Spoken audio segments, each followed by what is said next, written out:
Well, what's going on, everybody? Welcome back. It's Ivan from DETV. We're here at the Cann-I-Biz event here happening at Urban Flavors, and I'm here with the man, the master, the CEO, the president, the guy that's making the whole thing happen. Woo! Anthony, what's happening, bro? Hey, everything's fantastic. I'm glad to have everyone here. We have a very exciting event. We have Joshua Sanderlin with the OMC. And by the way, Ivan, not the CEO, COO, Social Legacy Partners. We are a cannabis consulting firm based out of Wilmington, Delaware. Here looking forward to the August 1st rec date coming up and all these dispensaries opening. All our clients are ready to go. So we got a lot of license holders here right now. We have a lot of state officials, city officials here. So we're doing some great things in the state of Delaware right now. August 1st is going down, right? August 1st. August 1st. Are you excited about it? I'm very excited. Very excited. Now Delaware can start making some money. All right, let's go. All right, get out there, do your thing. All right, it's your man, Big Eye. Stay tuned. We're getting closer to August 1st, and today I have the opportunity to sit with the marijuana commissioner for the state of Delaware, Josh Sanderlin. How you doing, Josh? Doing great. Just busy. How busy are you? Really busy. We're trying to get everybody lined up for August 1st, but also make sure we're getting all of the potential licensees their conditional licenses as fast as possible. All right. So with that, there's a lot of laws that are that people are talking about. What's going on in the state of Delaware when it comes to laws and when it comes to, August 1st? Well, so August 1st will be the transition to full adult use. Right now, Delaware is a medical-only state. And on August 1st, any adult over the age of 21, whether they're Delawarean or not, will be able to go into any of our dispensaries and buy their max amount of cannabis. Let's talk about what that can do to stimulate the economy, because a lot of people, they've been voting no and been saying no for years. But what can that do, and what evidence have you seen in other states that it boosted the economy? I think a lot of what we see is about what doesn't happen in these states, and what doesn't happen is crime doesn't increase. Delinquencies don't increase. Youth consumption does not increase. When you start having a structured, regulated marketplace, what it does is it provides a safe avenue for everybody to start partaking in the industry. But we do also see increases in the number of jobs. I announced July 1st that August 1st would be our rollout date. We've already hired dozens of new people, not to mention that in the state, we have 125 new licensees that should be coming online in the next 12 to 24 months. So all of those will have their own attendant employees, plus their economic drivers of just creating revenue for the state. So today we're here at Urban Flavors. It's about 200 people outside waiting to hear you speak, right? What can they expect? This is a standing room only. What can they expect today? Mediocrity? I don't know. I'm just going to give an update, where we are, what we're looking at for August 1st, and what we can expect out of the OMC, the Office of Marijuana Commissioner, over the next 5, 10, 12 months. I have a hyper focus on, ensuring that this industry is stood up correctly.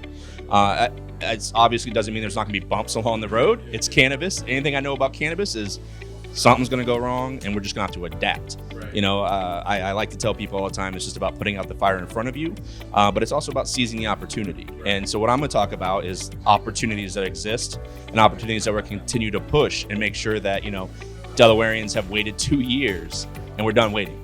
And so that's mostly what I'm going to focus on. Let's talk about that real quick for the viewers at home that can't make it tonight and the ones that's on the podcast listening. The opportunities, that's the huge thing right here. Just give me a couple opportunities. Well, so we've had our lottery, so the opportunity to own a license outright is gone for now. There might be future lotteries, but we'll see what the supply and demand situation looks like as we move forward. But there's a lot of employment opportunities. So we have 11 different license types, but 4 different main streams.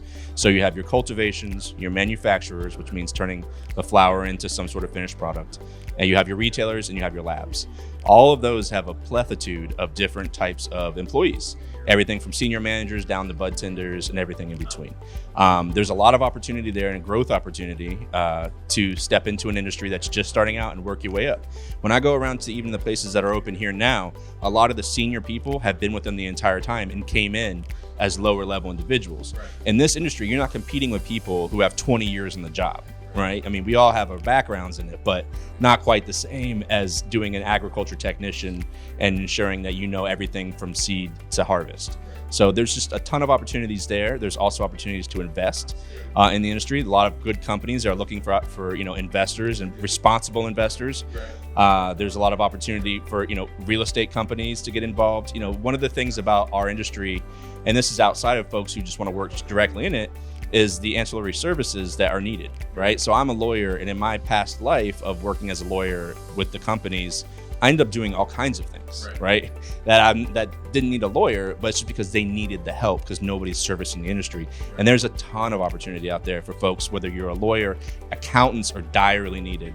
Explain to folks that never held a license what 280E is, and if you don't know, Google it, is itself a masterclass. And so there is just a ton of opportunity out there for people, whether you're inside the industry, outside the industry, and everybody in between. We're talking about straight game changing, right? Game changer here in Delaware. Can I say thanks to you? No. Never thanks to me. I as one of my coaches used to say, the coach gets all the blame and none of the credit. This credit, my staff at the OMC has been doing everything behind the scenes before I even showed up to allow me to start signing conditional licenses. To date, I've signed half of the available conditional licenses as of today and plan to have the rest done before the end of the summer. All right. I love it. So where can people go to get more information about what's going on in the OMC? Check out our website at the Office of Marijuana Commissioner, omc.gov, I believe, .delaware.gov, excuse me, I'm still new. But our website will have all the information about, the frequently asked questions about what you can possess, where you can go purchase cannabis on August 1st, and most importantly, what you can and can't do. Because while we are legal in the state, the federal government says it's still illegal, so watch what you're doing.